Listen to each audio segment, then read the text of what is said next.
예정된 시간부터 조금 지체했습니다. 이해해 주시기 바랍니다. 먼저 세계로 프로 오늘 2019년 첫 포럼을 맞이해서 이렇게 바쁘신 가운데 참석해 주신 내빈 여러분들께 감사의 말씀을 먼저 드립니다. 자, 시작에 앞서 간단하나마 국민의례 의식 절차하고 하겠습니다. 모두 일어나 단상에 국기를 향해 주시기 바랍니다. 정면 국기를 경례. 바로 모두 자리에 앉아주시기 바랍니다. 자, 오늘 세 가지 주제를 가지고 오늘 포럼을 준비했습니다. 오늘 포럼에 발표해 주실 발표자를 소개하도록 하겠습니다. 그리고 존경하는 위원장이신 송영우 박사님 소개해 드리겠습니다. 큰 박수 받아주시기 바랍니다. 구조원 발전을 위해 연임해 오시는 오늘 또 큰 주제를 가지고 발표해 주신 김희경 의원님 소개해 드리겠습니다. 오늘 세 가지 주제는 포럼이 지역사회에 미치는 영향을 제가 하도록 하겠고요. 보수의 정의 및 지향점이라는 주제를 가지고 송영우 박사님께서 해주시고, 랜드마크 조례 지정을 통해 의견 발표해 주실 내용을 가지고 그 내용을 가지고 김기현 의원님이 발표해 주시겠습니다. 전 위원장이신 송영우 박사님을 모시겠습니다. 큰 박수 부탁드리겠습니다.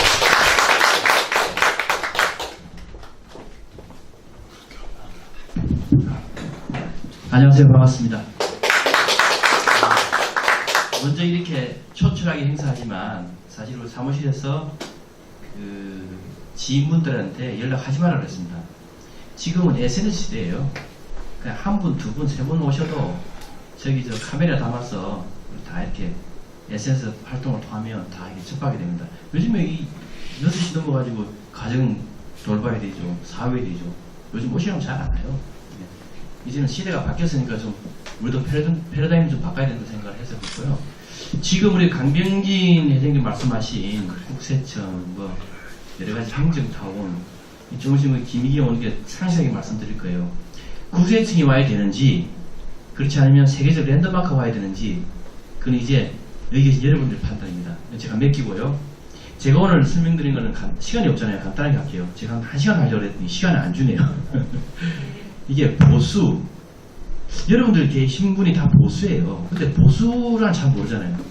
제가 우리 당원분들한테도 한번 가끔씩 제가 이렇게 소 강의를 하면 몰라요. 무슨 얘기냐면 역사와 전통이 있잖아요.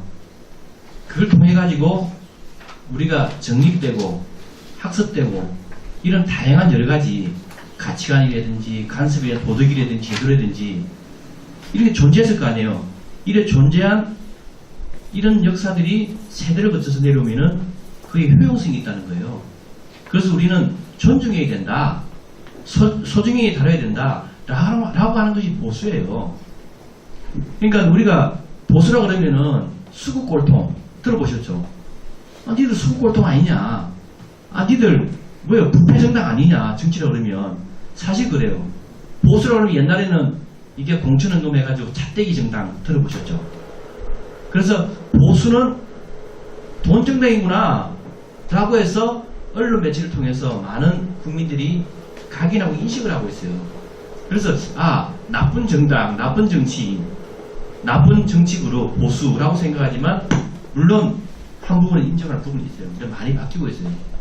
수국골통은 뭐예요? 수국골통은 그러니까 당연히 내가 편하고 좋아하는 것을 놓지 않는 거예요. 그냥 이대로 환경을 비이성적으로 끌고 가는 게 수국골통인데, 다시 말씀드리면 보수는 수국골통은 아닙니다. 아니고요. 그러니까 우리가 보수, 우파, 좌파 많이 들어보셨죠? 헷갈리죠?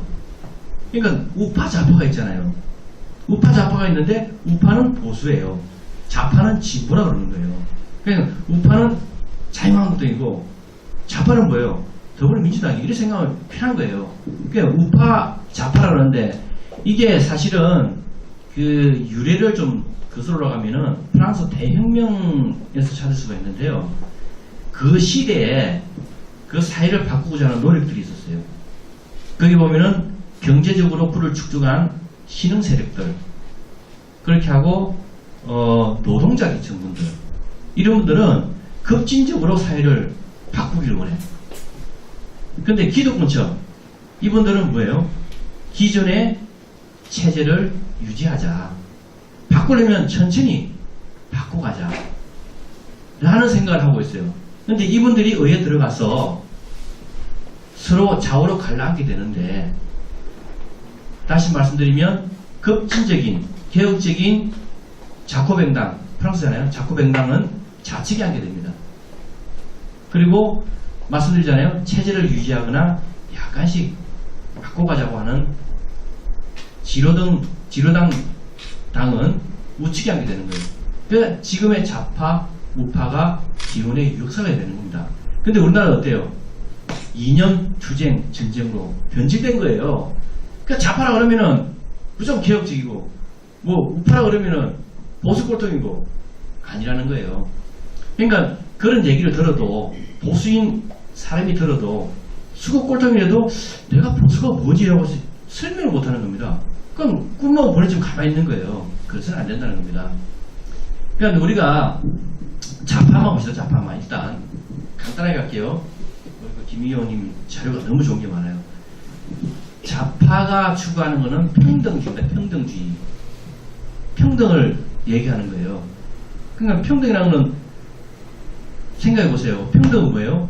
자유를 제한하겠죠. 그렇게 하고 사회적 평등을 요구하는 거예요. 사회적 평등이란 무엇이냐면, 자유는 개인에 국한되어 있잖아요. 말이 자유라는 것은 개인에 국한되어 있는 두 명이 아니잖아요. 근데 사회적 평등이라는 것은 두 명 이상이 있어야지 그 목적을 이룰 수 있고 달성할 수 있는 거예요. 그래서 사회적 평등을 만드는 겁니다. 그 이분들은 그냥 평등이니까 우리가 각자 개인이 가지고 있는 능력이나 소질이나 노력에 의하 다 다르지 않습니까?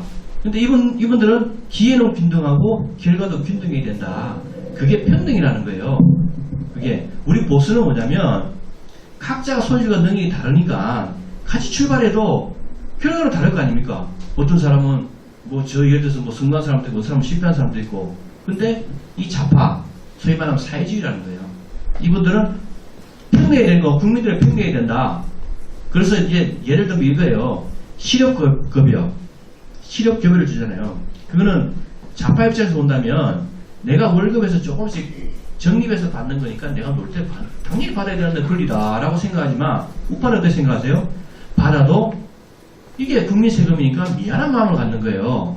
그래서 야, 내가 다른 좋은 직장을 찾아 더 열심히 해서 시력급여를 받지 말아야 되겠다 라고 해서 노력하는 게 보수고, 이쪽은 받으니까 언제까지 받을 수 있지? 아, 놀자. 이렇게 되는 거예요. 지금 베네수엘라 보십시오. 그게 지금 미국과의 강대국, 패권국가의 논란도 있지만, 논리도 있지만, 그 속에는 세계 매장 1위입니다. 거기는 어떤 정책을 썼냐면 석유를 팔아가지고 국민들 다 먹여 살렸어요.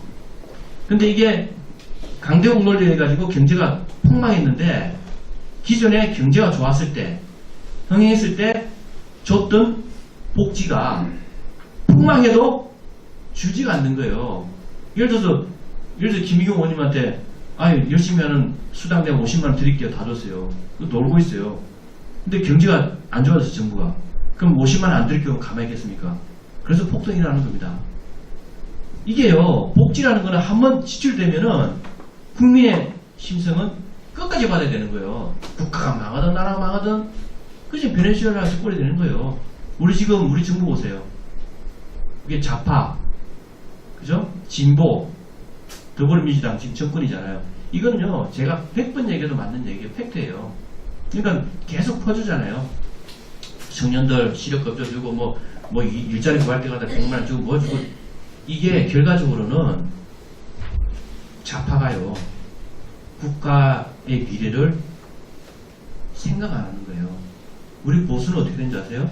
보수는 예를 들어서 어르신들 케어한다고 돈 이렇게 정부에 줍니다. 주면은 의식이 있는, 가치관이 있는 어르신들은 그래요. 내가 이거 받아도 되나? 이거 받으면 우리 후세들은 어떻게 될까? 걱정을 합니다. 그래서 정부한테 야 이거 받으면 안 되는 거 아니야? 계속 의문을 던져요. 내가 20만원, 30만원인데 한 명인데 10만, 뭐 10만 명이면 얼마고 100만이면 이거 안 돼. 라고 받으면서도 미안해하게 하고 이거 안 된다고 계속 꾸준히 물음을 하는 게 보수인데 진보는 계속 퍼줘야 돼. 그것도 더 받아야 돼. 왜 안 줘요? 왜 안 줘요? 이게 나라가 되겠습니까? 이게 보수라는 게요. 보수가 없으면은 나라가 역사적 전통에서 이어져오는 가치관과 말씀드렸잖아요. 법과 제도, 규칙 이런 것들이 다 무너지는 거예요. 그러니까 다 무시되는 거예요. 한글이. 그럼 우리 가치관이 뭐예요? 가치관이? 참 이게 중요한 내가 말씀을 드렸는데 어쨌든 그 보수라는 것은 참 이게 설명드리려면 굉장히 많습니다. 많은데 시간이 너무 없잖아요. 30분에 끝난다는데 아무튼 여기 계신 분들이 보수고 보수는 결과적으로 후대를 생각한다. 그죠? 후대를 생각하고 내 자식을 생각하게 되고 대한민국의 미래를 생각하게 되고 먹거리를 생각하게 되고 우리 부모 세대는 열심히 해서 이 돈을 벌어서 이만큼 나라를 살렸잖아요. 한강의 기적도 이뤘고 민주화를 거쳤고 산업화를 이루었고 근데 이게 나중에 이게 좌파 정권이 한 번 더 집권하면 어떻게 될까? 라고 걱정하는 것은 보수예요. 근데 진보는 20년 장기 집권, 100년 장기 집권 하잖아요. 결과적으로 사회주의를 가겠다는 거예요. 이것도 제가 팩트예요. 방송 나와도 안 걸립니다. 맞는 얘기예요. 그분들은 그렇게 해서 국민들을 골고루 이렇게 잘 살게 하겠다는데 이거죠. 쉽게 말하면은 기업이 이윤 추구 활동할 수 있도록 해주고 오파는 그리고 개인이 부를 축적할 수 있도록 해주자라고 하면 그게 좌파는 이렇게 얘기를 해요. 그거 잘못하면은 사회적 불평등을 낳는다. 오히려 자유를 억압해야 된다. 그죠? 그리고 돈 많이 버는 일부 세력들에 대해서 세금을 더 걷어가지고 오히려 없는 사람 줘야지 불평등이 해소된다라고 얘기하는 게 좌파예요. 여러분들 어떻게 하면 좋겠습니까? 보수가 좋아요? 좌파가 좋아요? 보수가 돼야죠. 보수가. 정말 우리 후대를 생각해야 될 거 아닙니까? 제가 다음에 기회가 되면은 정말 좋은 내용들이 많아요. 이게 보수고 이게 좌파고 진보고 하는 게 많으니까 오늘은 제가 시간을 좀 김희경 의원님한테 좀 할애를 하고 이것을 제가 강의를 좀 마치겠습니다. 감사합니다. 네, 그 보수의 정의와 역할에 대해서 우리 손민구 박사님 열띤 강의해 주셨습니다. 다시 한번 큰 박수 부탁드리겠습니다. 자, 오늘 마지막 순서 되겠습니다. 랜드마크의 중요성에 대해서 우리 김희경 형님 준비해 주셨습니다. 여러분 큰 박수 부탁드리겠습니다. 안녕하세요. 서구위원 김희경입니다. 먼저 오늘 서구세계로 포럼 정책 발표에 참석해주신 모든 분들께 진심으로 감사를 드립니다. 특히 이 정책 발표회를 개최할 수 있도록 자리를 마련해주신 백승태 상임고문님과 강병진 회장님께도 감사를 드립니다. 지금 제가 발표할 주제는요, 랜드마크를 중심으로 한 조례 지정의 중요성입니다. 오늘날의 도시는 저마다 치열하게 경쟁을 하고 있고 그 경쟁의 이유는 소득을 높이는 것이고 그것은 곧 삶의 질을 향상시키는 것입니다. 그럼 우리 서구 주민의 입장에서 소득이 높아지려면 어떻게 해야 할까요? 외부의 사람들이 우리 지역을 찾아와서 소비를 많이 해야 우리의 소득이 높아지고 또 소득이 높아지면 자연히 우리의 삶의 질도 높아지게 됩니다. 그렇다면 외부의 사람들이 찾아오게 하려면 어떻게 해야 할까요? 본 의원은 랜드마크를 조성하는 것이라고 생각합니다. 랜드마크는 그 지역을 대표하는 주요한 상징물입니다. 예를 들어 이집트 하면 피라미드. 네, 또 스핑크스, 예, 떠오르시죠? 그럼 프랑스 파리 하면 네, 맞습니다. 에펠탑 생각나시죠? 이따 잠시 후에 뵙도록 하겠습니다. 네, 바로 그런 것들이 랜드마크입니다. 수많은 관광객들은 이러한 랜드마크를 보기 위해 이집트, 프랑스 등 세계적인 나라를 관광하고 있는 것입니다.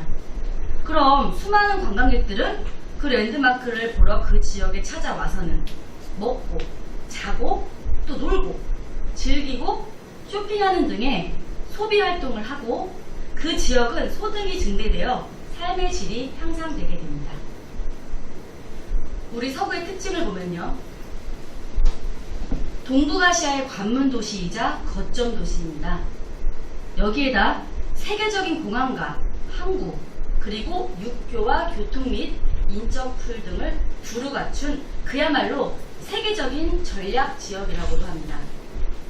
그렇다면 오늘 제가 발표하고자 하는 랜드마크의 조성 방법에 대해 간단하게 설명드리고 영상을 통해 세계적인 랜드마크로 안내해 드리겠습니다. 랜드마크를 만드는 데에는요, 건축물 또는 시설물을 신축하는 방법과 함께 교육문화 시설을 활용하거나 문화유산 또는 자연경관을 활용하는 방법이 있습니다. 동북아시아의 관문도시이면서 거점도시이자 전략지역이라고 할 수 있는 서구 지역에 랜드마크를 만드는 방법은 무엇일까요?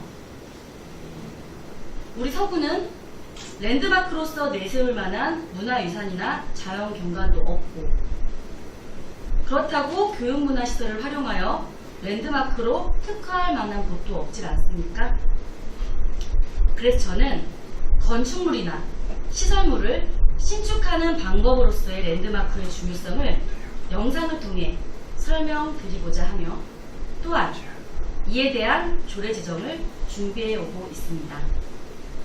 그럼 영상을 보시면서 서구 지역에서는 어떤 건축물 또는 시설물들이 동북아를 넘어 세계적인 랜드마크가 될 수 있는지 그 해답을 함께 찾아보는 시간을 갖도록 하겠습니다. 자, 2019년 최고의 여행지 탑10 나라편 먼저 보시겠습니다. 자, 스리랑카입니다. 다양한 종교와 문화로 유명한 곳인데요. 최근에는 그 모험가들, 또 생태 여행가, 웰빙을 추종하시는 분들, 또 식도락, 맛있는 걸 찾아다니시는 분들 있잖아요. 그런 분들 등한테 인기가 많고요. 또 새로운 즐길거리를 개발을 많이 함으로써 세계인들이 찾아가고 싶은 탑10에 들어있는 나라 중에 하나입니다. 자, 두 번째는 독일입니다. 독일하면 철강과 제약으로 유명하죠. 네, 그런 만큼 자동차나 아스피린 등의 중요한 발명품들도 있는 곳이고요. 지금 보이시는 화면에 보이시는 건물이 독특하죠. 지금 현대 모더니즘의 건축 양식을 탄생시킨 국가인데요. 지금 이렇게 독특한 건물이 인상을 끕니다. 짐바브웨입니다. 국립공원에서는요, 사자, 표범 등등의 빅5 동물들을 만나보실 수 있대요. 그리고 화면에 보시다시피 웅장한 폭포 보이시죠? 바로 빅토리아 폭포가 있는 그런 나라입니다. 네 번째는 파나마입니다. 자, 다양한 열대 생태계들이 지금 보이시죠? 네, 그 작지만 신비한 국가로 유명한 그런 나라라고 합니다. 다음은 키르기스스탄입니다. 2,700km에 달하는 트레킹 코스로 유명한데요. 그 훼손되지 않은 아름다운 자연이 유명합니다. 거기에다가 관광객들이 쉽게 관광할 수 있도록 60여 개국에는 비자를 면제해주는 그런 제도가 있고요. 더 나아가서는 60여 개 국가의 비자가 면제뿐만이 아니라 그게 안 되시는 국가에는 그 전자비자를 도입해가지고요. 더 절차를 간단화시키는 그런 노력들로 많은 관광객들이 오는 곳입니다. 다음은 요르단입니다. 굽이굽이 펼쳐진 깊은 협곡이 있습니다. 거기에 또 갑작스러운 홍수로 인해서 초록빛으로 물든 리프트 밸리가 유명한 곳입니다. 그리고 저도 크리스찬인데요. 성경 속에 소돔과 고모라라는 그런 역사적인 그게 있잖아요. 그 소돔이라는 곳이 자리하고 있습니다. 다음은 인도네시아입니다. 자, 코모도 국립공원에서는요, 오랑우탄을 만나보실 수 있고요. 또 17,000개의 섬이 동서로 길게 펼쳐져 있어서 다양성이 가득한 곳이라고 합니다. 벨라루스입니다. 숨은 여행지의 등불 같은 존재인데요. 일단 훌륭한 예술작품과 카페들이 많이 자리하고 있고요. 특히나 이 현지인들은요, 마치 세계가 끝났듯이 정말 열정적으로 파티를 즐긴다고 합니다. 그래서 인기가 많다고 하고요. 일단 최근에는 세계적인 행사와 정상회담의 그런 중심지로도 주목을 받고 있다고 합니다. 다음은 쌍툼의 프린시페입니다. 피터팬이라는 동화를 보시면요, 후크 선장 나오잖아요. 마치 동화나 소설 속에 있는 그러한 무언가들조차도 과연 이곳을 탐험한 적이 있을까 싶을 정도로 미지의 곳처럼 보이실 거예요. 우뚝 솟아있는 정글 속에는 뭐 설탕, 노예, 코코아, 커피 무역 그런 것들에도 많은 얽힌 사연이 있는 그러한 신비한 나라라고 합니다. 다음 벨리즈입니다. 많은 인종인 마야 인종, 메스티소 인종 등등의 여러 인종이 뒤섞여 있는 곳인데요. 그 독특한 해양 환경을 보호하면서 동시에 그 멋진 섬과 정글 속 쉼터에 그런 리조트를 만들었대요. 생태 리조트를. 그래서 접근성이 나쁘지도 않으면서도 그 중앙아메리카에 이렇게 자리하고 있어서 그 중앙아메리카 숨은 보석이라고 불리우는 그런 곳이라고 합니다. 자, 나라편을 보셨고요. 다음은 도시편 10곳을 보도록 하겠습니다. 자, 덴마크의 코펜하겐입니다. 옛 조선소를 개조해가지고요, 시장으로 재탄생시켰습니다. 자, 더 저는 주목이 갔던 게요, 덴마크 코펜하겐은요, 아마게르 박해 열병합 발전소가 있습니다. 저희 서구에도 흔히들 기피시설이라고 하는 발전소라든지 SK, 또 수도권 벤치가 되게 자리하고 있잖아요. 제가 아치발생 근처 특별위원장으로 있는 만큼 더 많이 관심이 갔는데요. 바로 자칫하면 인비피인비 현상인, 즉 기피 현상이 될 수 있는 이러한 시설들을 화면에 보시면요, 바로 그 열병합 발전소의 옥상입니다. 옥상을 산책로 또는 스키를 탈 수 있는 슬로프를 구성했습니다. 조성을 해서 지역민들이 즐길 수 있게 하시고, 또 랜드마크로서 다른 관광객들도 찾아올 수 있게끔 우리 서구도 이런 것들 접목시키면 좋을 것 같죠? 다음은 중국의 선전이라는 도시입니다. 중국의 대여 혁신 도시이자 실리콘밸리로 통하는 선전입니다. 자, 스카이라인 정말 멋지시죠? 네. 다음은 세르비아의 노비사드입니다. 자, 세르비아의 제2의 도시인데요. 지금 보이시는 노비사드의 성모 마리아 교회입니다. 다들 규모들도 크고 멋지죠? 다음 미국 마이애미입니다. 미국 마이애미 하면은 아름다운 해변과 화려한 밤문화가 유명하고, 또 거기서는 오션 드라이브에서 스케이트보드를 타는 사람들이 많아요. 근데 이렇게 자연적인 랜드마크 말고도요, 미국 마이애미의 독특한 건축물들입니다. 굉장히 도심 속에 크고 또 화려하고 독특한 그런 규모의, 큰 규모의 그런 랜드마크가 자리하고 있죠. 뿐만이 아니라 보세요, 일반 도심을 벗어난 주거지도 이런 독특한 형태의 주거지가 있습니다. 집이 있습니다. 우리 이렇게 네모네모한 다 그런 집이잖아요, 대부분. 근데 여기는 정말 독특하죠, 집이. 이것도 랜드마크겠죠. 자, 5번째는 네팔의 카트만두입니다. 2015년 지진 발생이 있었는데요. 지금은 많은 전기라든지 와이프 설비까지도 개선이 많이 돼서 골목골목까지도 다 안심하고서 이제 관광을 즐길 수 있는 곳이라고 합니다. 6번째로는 멕시코의 멕시코시티입니다. 크게 보이시는 화면은 알라메다 중앙공원 옆에 멕시코시티 예술궁전입니다. 멋지시죠? 네. 7번째, 세네갈 다카르입니다. 자, 서부 아프리카의 전통 음악에다가 팝을 가미한 음발락스라는 그런 음악과요, 또 멋진 해변이 어우러져 있는 다카르 해변의 모습입니다. 이것도 그 나라에서 10년 넘게 걸린 공사로 그 국제공항이 문을 열면서 더 그 관광에 붐을 일으키는 계기가 됐다고 합니다. 8번째, 미국 시애틀입니다. 여러분 아마존이라고 들어보셨죠? 예, 열대 우림이기도 하지만 세계 유명한 기업 브랜드 이름인 아마존, 유통업체로 유명한 바로 그 아마존을 탄생시킨 미국의 시애틀입니다. 보시면 건물, 특이한 건물 보이시죠? 아마존 그 기업 건물이 자리하고 있고요. 여기 그 아마존 직원들이 다 근무를 하고 있고 랜드마크로서의 역할을 하고 있습니다. 다음은 크로아티아의 자다르입니다. 자, 보시면요, 여기에는 그 고대 로마 유적지가 다 곳곳에 있고요. 박물관들도 있고 또 작은 시골풍의 레스토랑 뭐 등등 도시가 작아서 답답할 수도 있지만요. 그 앞에 보이시는 아드리아의 풍경이 정말 멋지다고 합니다. 자, 다음은 모로코 메크네스입니다. 자, 그 공들여서 건설한 이스마일의 영묘가 그 저기 중심부에 자리하고 있고요. 앞에 보시면요. 만수르 많이 들어보셨죠? 코미디 프로에서 그 유명한 만수르 그 성문 앞에 정면 문입니다. 황금빛으로 반짝반짝거리죠? 또 보러 많은 사람들이 오겠죠? 자, 그렇다면 이제는 세계 도시의 랜드마크가 된 아름다운 교각, 즉 다리 5곳을 보겠습니다. 자, 다리하면 사실은 물과 물 사이를 건너기 위한 교통수단의 기능을 가지고 있는 거죠.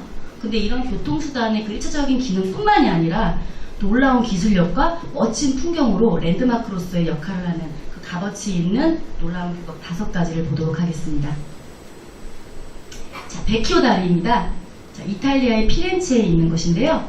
지금 보시면 사람들이 그냥 단순히 다리를 건너는 교통 기능이 아닌 이제는 이곳의 멋있는 풍경을 보기 위해 수많은 관광객들이 찾아오는 그런 교각이라고 합니다. 두 번째로는요, 금문교입니다. 세계에서 가장 긴 현수교입니다. 현수교, 현악기, 줄이죠. 줄로서 이렇게 지탱하고 있는 다리 중에 가장 세계에서 긴 건데요. 샌프란시스코에 있는 것입니다. 샌프란시스코와 캘리포니아에서 가장 인기 있는 관광 명소 중에 하나가 되었다고 합니다. 이 다리 때문에요. 규모나 기술력 상상이 가시나요? 대단하죠? 다음은 타워 브릿지입니다. 영국 런던의 템즈강 위에 있습니다. 특징이요. 그 도계교와 현수교가 결합되어 있습니다. 도계교라는 것은 이렇게 닫혔다 열렸다, 그쵸? 현수교 아까 말씀드렸던 양쪽에 그리고 2개의 탑이 보이시죠? 그 탑 가운데 이렇게 다리가 그 탑이 그 다리를 양쪽에 지탱할 수 있게끔 이것도 기술력이겠죠? 본 의원은 직접 옛날에 가서 봤었어요. 근데 정말 많은 사람들이 이 다리를 보러 오더라고요. 우리 서구에도 이런 다리 하나 만들어 놓으면 많은 사람들이 보러 오겠죠? 옵니다. 나중에 다시 말씀드리도록 하겠습니다. 다음은 카레교입니다. 자, 원래는요, 동유럽, 서유럽 간의 무역을 가능하게 하는 그 교통수단의 기능에 플러스가 있었는데요. 더 나아가 이제는 체코 프라하에서 빼놓을 수 없는 관광의 명소로서 되었습니다.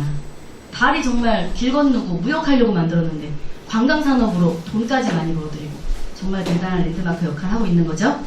넘어가겠습니다. 자, 이번에는요, 이탈리아의 베니스, 그 베네치아, 그 리알토 다리입니다. 자, 보이세요? 처음 봐도요, 그 다리의 엔지니어링은요, 너무나도 대담했던 것이래요. 일부의 건축가들은 이 다리가 미래에 언젠간 붕괴될 것이라는 설이 있긴 있대요. 아직 안 무너지고 있죠, 어쨌든? 보이시면 저 조그만 배 타고 저 가운데 지나가고 싶다는 막 그런 생각 안 드세요? 낭만적이죠? 저런 거 해보고 싶잖아요. 저것 때문에 사람들이 옵니다. 랜드마크로서의 역할을 하고 있는 다리 중에 또 하나겠죠?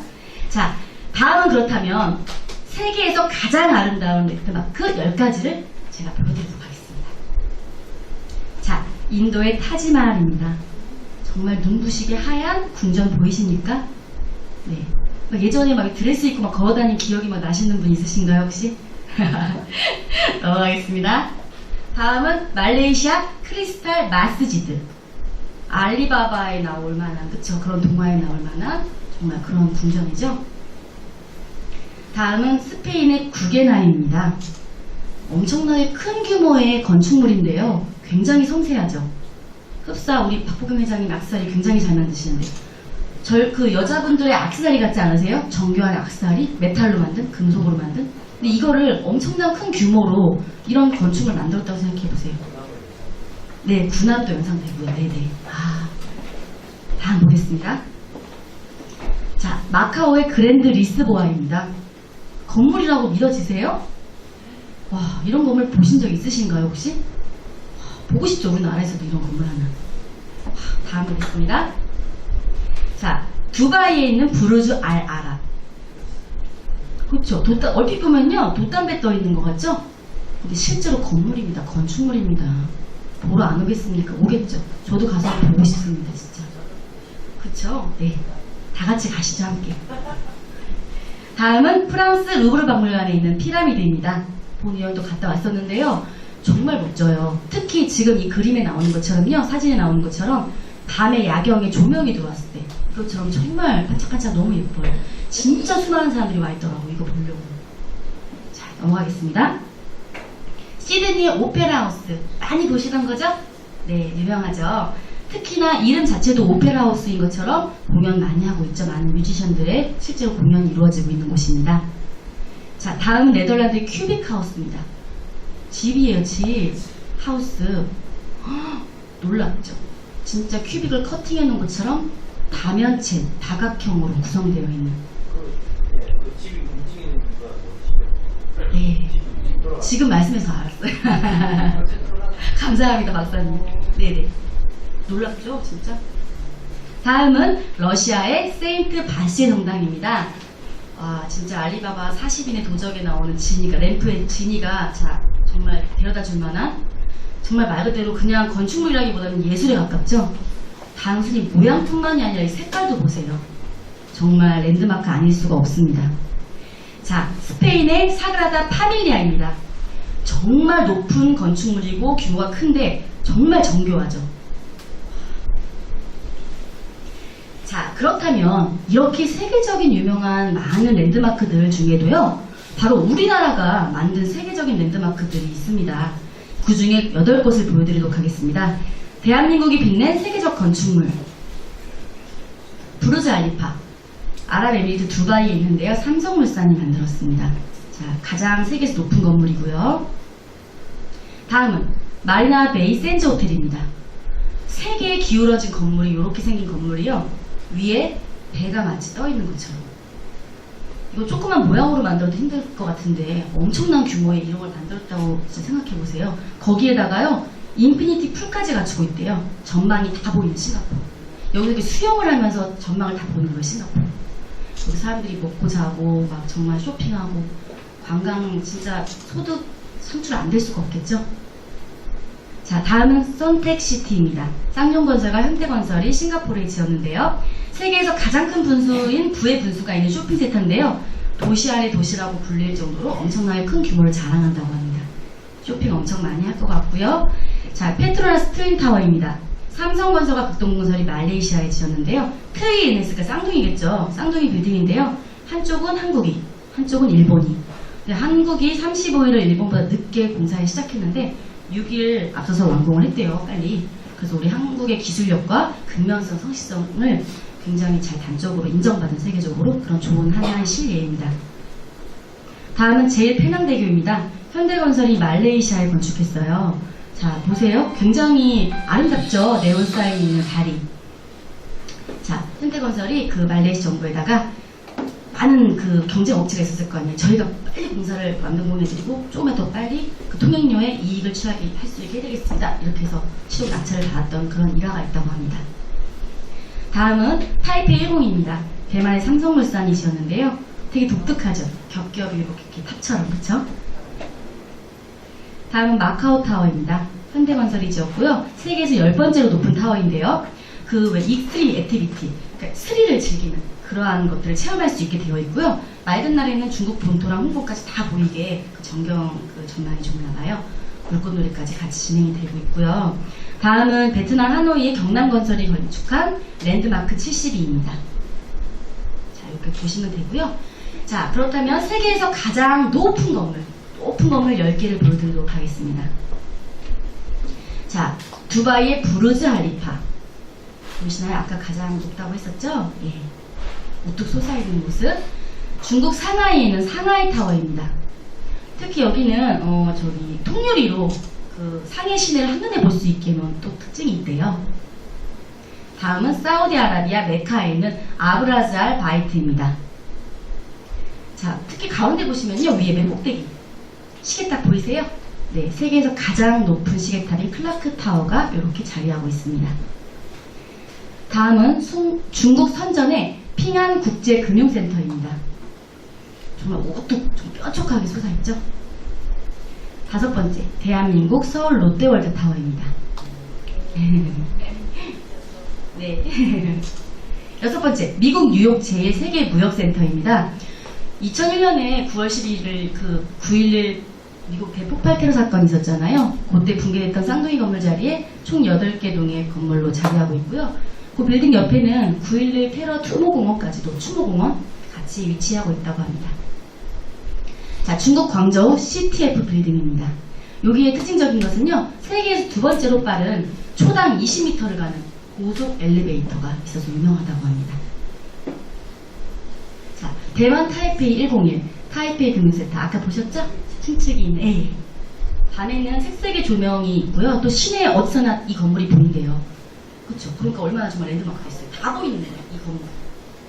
네네. 중국 상하이 세계 금융센터 2008년에 뭐 개정한 100층 여기서 있는데 보시면 독특한 거 보이세요? 네모난 구멍이 뚫려있죠. 꼭대기예요.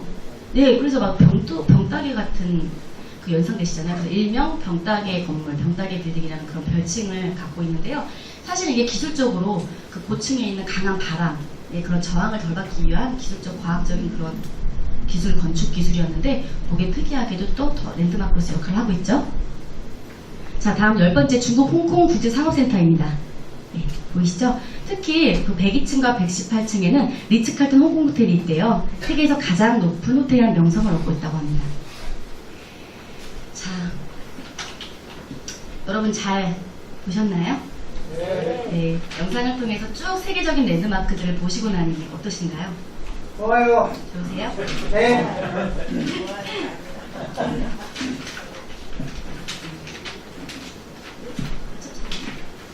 자, 우리 서구는 아까 말씀드렸듯이 세계적인 도시로 발전할 수 있는 여러 가지 좋은 조건들이 있잖아요. 관광산업의 중요성도 이미 아실 거예요. 그쵸? 자, 좀 넘어갈게요. 그런데 관광산업이 중요한데 그 중요한 것 중에 또 저희가 더 중요한 점을 알아야 될 게 있어요. 그 랜드마크로서의 역할을 하는 건 세계적으로 자연적으로 만들어진 것도 있지만요. 관광산업으로서의 큰 부가가치를 이끌어내는 것은 자연적인 것보다는 오히려 사람이 인위적으로 만들어낸 그러한 랜드마크들이 더 큰 역할을 한다고 합니다. 바로 그 인위적으로 만들어낸 랜드마크 쪽에 많은 관광객들이 몰려들고 거기서 소비가 일어나고 소득이 창출된다고 합니다. 그 예를 보면요. 미국 뉴욕의 타임스 스퀘어입니다. 원래 미국 그 뉴욕의 여기 요 지역은요. 한때 범죄와 마약 등 부도덕함의 중심이었대요. 그러던 것이 미국의 월트 디즈니 만화사 아시죠? 일부러 쇼핑센터 등의 이런 것들을 만들었대요. 전문 용어로는 얼반 엔터테인먼트라고 해서 도시의 볼거리, 즐길거리, 여운거리 이걸 일부러 만들어 놓은 거예요. 일부러 다 구축을 해서 브로드웨이 아시죠? 뮤지컬 공연과 막 이렇게 하는 다 그렇게 갖춘 거예요. 갖춰 놓으니까 수많은 관광객들 몰려드는 거죠. 그래서 엄청나게 지금 관광산업으로 성공을 해서 어떠냐면 이제는 화려함으로 잠들지 않는 도시라는 별명이 붙었대요. 24시간 내내 네온사인이 꺼지지 않고 수많은 관객들이 계속적으로 먹고 즐고 마시고 계속 소비를 하는 겁니다. 쇼핑하고. 자, 한 가지만 더 예를 들게요. 이런 선진 사례가요. 미국 뉴욕만 있는 것이 아니라요. 중국 상하이 푸동도 있습니다. 외국인 투자 유치까지도 굉장히 활발하게 이루어진 곳인데요. 자, 빈강대도라는 곳을 중심으로요. 동방명주라는 그 랜드마크 건물입니다. 특이하죠? 구슬을 꿰고 있는 듯한 그런. 자, 이게 바로 아까 그 빈강대도에서 7분 거리예요. 7분 거리. 또 넘어가 볼게요.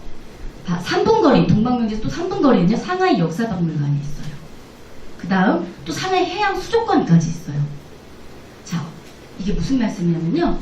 하나 랜드마크 해놓고 끝나는 것이 아니라 또 볼거리, 또 볼거리 계속적으로 다 얼반 엔터테인먼트를 갖춰놓는 거죠. 이해 가십니까? 조금 이해 가시죠? 자, 상하이 타워 보이시죠? 자, 근무대와 다 짧게 터치하겠습니다. 상하이 세계 금융센터, 세기대도.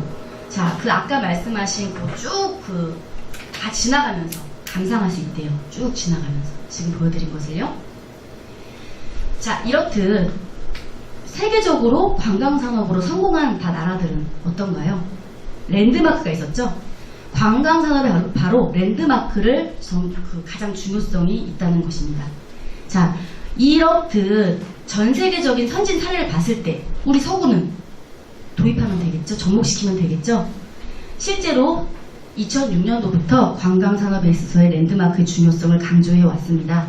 바로 지금 오늘 강의 주셨던 송영호 박사님께서 도시개발도 공부를 많이 하신 분인데요.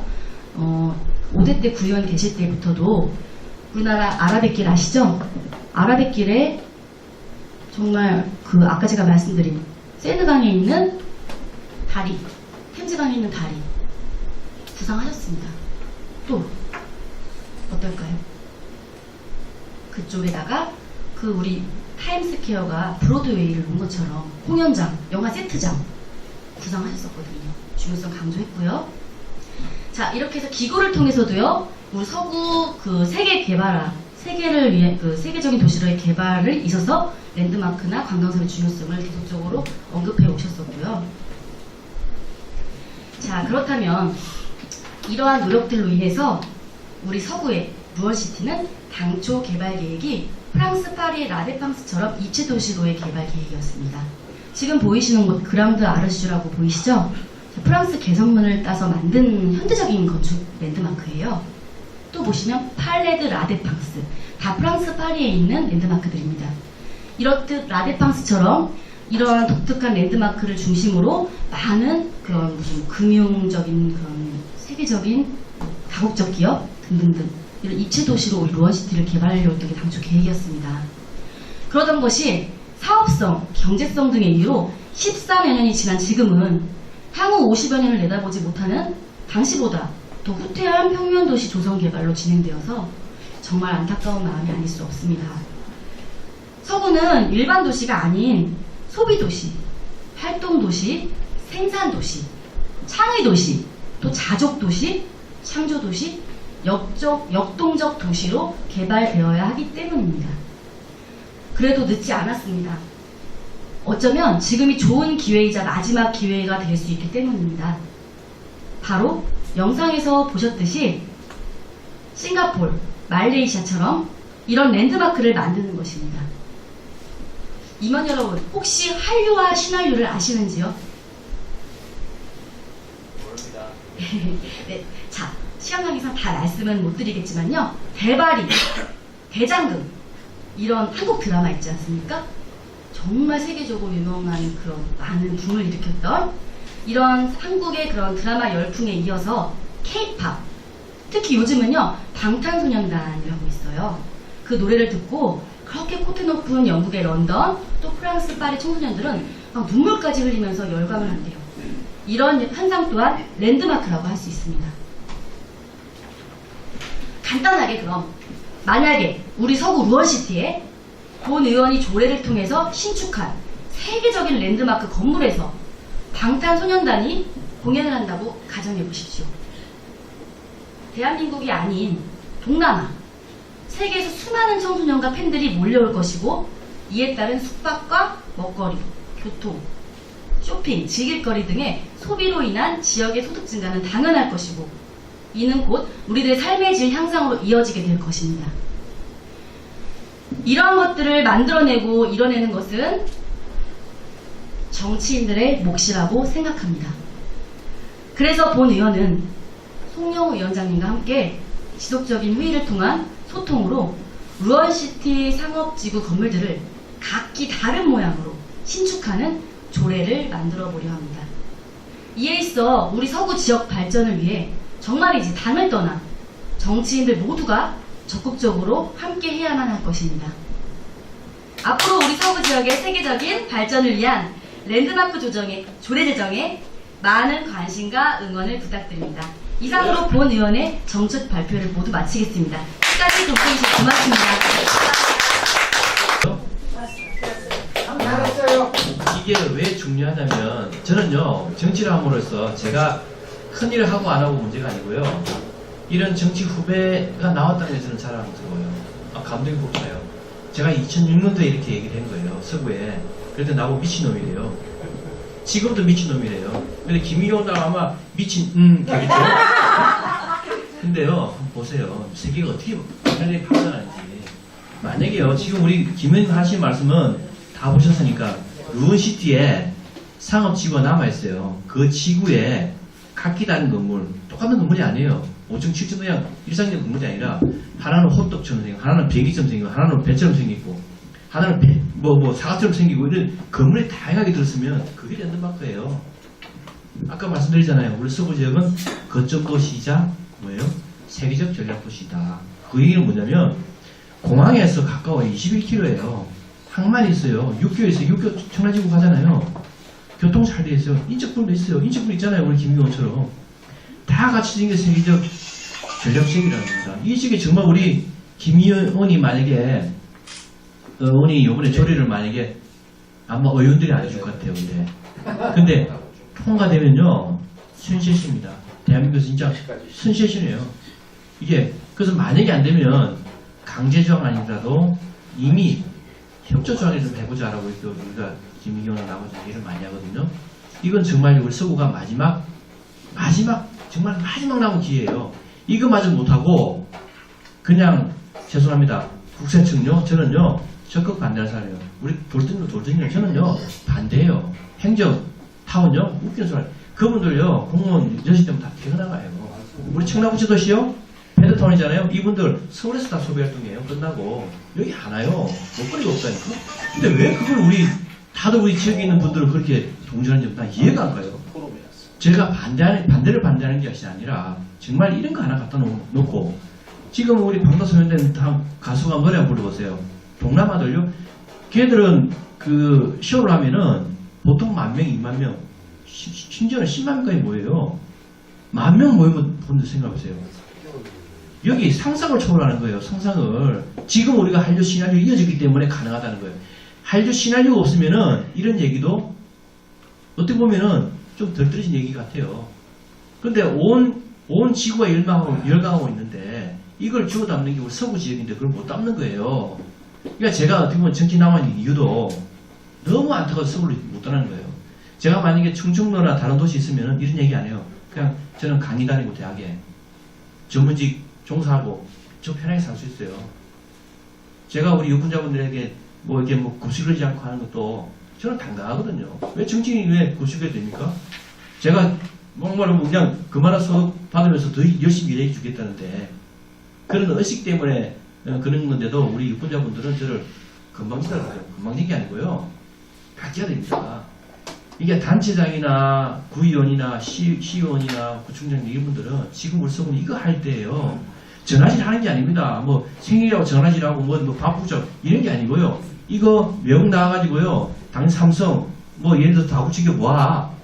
여기서 돈을 뿌리게 만들어야 돼요. 여기 왜? 아까 우리 그 중국에 푸동지구 있잖아요. 그게 무슨 지구인지 아세요? 지금 얘기하는 청라국제도시랑 똑같은 거예요. 그걸 본따서 만든 거예요. 근데 우리 있나요, 그? 랜드마크? 그게 실패가 뭐냐면, 시장의 마인드. 지역 국회의원의 마인드가 안 되는 거예요. 유치를 못 하는 거죠. 설명을 못 하는 거예요. 특별법이 있어요. 여러 가지 말씀 많이 드리겠지만, 하여튼, 세금부터 해가지고 감면 혜택이 많아요. 여기는요, 5년, 10년 법에서 다 감면해줘요. 그걸 못 살리는 거예요. 모르는 거 모르는 거지. 그럼 제가 얘기하면 미친놈이라는 거예요, 그냥. 지금 이 시대에 살아도 미친놈이라는 거예요. 그래서 저는 우리 김희경 의원님이 정말 저보다 더 월충해요. 제가 어떻게 보면 랜드마크를 얘기하시니까 두 개를 알으셔가지고 저는 너무 기쁘고 존경하고 저는 정말 내일이라도 그만둬도 여한이 없다는 생각을 항상 가지고 있는 사람이에요. 그래서 저는 김희경 의원님을 추측을 해가지고 여기 계신 임원들이라도 김희경 의원이 얘기하는 루온시티의 카키다는 건축물 싱가포르 말레이시아 같은 경우는요 고층공만 쭉 써놨어요. 그거 보러 가요. 그거 보러 사람들이. 타임스퀘어요? 이게 이제 3천만 명 갑니다. 3천만 명. 그러면 3천만 명 가려면 비행기 얼마나 뜨겠습니까? 소비가 얼마나 일어나겠습니까? 그걸 13년 전에 얘기해도 모르는 거예요. 그 지역이 서구 지역이에요. 서구 지역. 근데 여기 보면은 단체들이 누구 씻고 다니고 팔다리 잘라버리고 좀 똑똑하면 죽여버리려고 그러고 정말로 정착이 싫어요. 네? 이거는요, 예를 들어서 내가 친근하고 부드럽게 이런 차원이 아니고, 정말 리더가 되는 어떤 방향을, 발전 방향을 좀 제시하고, 그걸 공무원들과 같이 할 수 있는 그런 정치인들이 리더가 돼야 되는데, 우리 지역은 내 행사 안 하면 저 새끼 때려 죽일 놈이야. 때려 죽일 놈이야. 저는 너무 지금 솔직히 말하면 떨어져요. 그래서는 안 된다. 욕을 하더라도 그 의원이 어떤 생각을 가지고 있으면 그 생각에 동조해주고 힘을 실어주고, 정말 하나라도 유치해봅시다, 우리. 김희경 조례를 해가지고 하나로 특징스러운 금을 하나 만들어 봅시다. 어떻게 변화 보시라니까는 아라뱃길 있어요. 서울에서 한강에서 오는 벼도 유람선도 있어요. 다 모서리고 있는 거예요, 지금요. 엄청난 많은 자원에도 불구하고. 이런 부분들이 그냥 지나치지 마시고, 정말 지역에서 이게 누구 만나면 리더잖아요, 여기 계신 분들이. 야, 우리 정말 2006년도에 여기 사극이나 세트장이나 예를 들어서, 말씀드렸잖아요. 세트장이나 애니메이션이나, 특히 우리 그 엑스트라가 없어요. 선진국에는. 우리 한국 많잖아요. 태권도 나오고 이런 엄청 많아요. 그 로케이션을 영화 찍으러 오는 거예요. 그런 것들을 생각을 못 하시잖아요. 엄청나게 많은 재원과 자원과 소득을 잃을 수 있는, 삶의 질을 오를 수 있는 인프라가 합쳐 있는 불구하고 기껏 해봐야 저 무슨 행사요? 말씀 안 되겠지만 음악 하나 불러놓고 사람들 몇천 명 모아놓고 잘했다고. 저는요 안 갔습니다. 성질하고 화가 나가지고. 제가 심지어는요 모 구청장을 내가 지금 찾아갔어요. 이거 내가 했던 게 아니라 당신이 했다고 해라고 한 적도 있었어요. 근데 모르니까 못하는 거예요. 그러니까 하여튼 오늘 김희경 의원님이 발표 잘하셨는데 앞으로는 김희경 의원님을 더 나은 정보를 가지고 우리 임원분들 찾아갈 겁니다. 하여튼 뭐 시간 됐으니까요. 감사하고 우리 회장님 많이 드리겠습니다. 그 자료 그동안 준비하시고 뭐 여튼 저기 그 오늘 강의해 주신 우리 김규 의원님 다시 한번 여러분 큰 박수 부탁드립니다. 자, 예정된 시간보다 조금 오버가 됐으면 강의가 너무 알차고 뭐 아주 그랬던 것 같습니다. 하루빨리 그 루먼시티가 랜드마크로 우뚝 솟을 수 있도록 우리 그 정성을 모아 조례 제정이 하루빨리 이루어질 수 있도록 기대해 봅니다. 저것이 지금 위원장님도 말씀하셨다시피 지역경제에 다 사이클로 돌고 있거든요. 잘 아시는 바와 같이. 그래서 아주 저기 길이 남을 길이라 이렇게 좀 생각됩니다.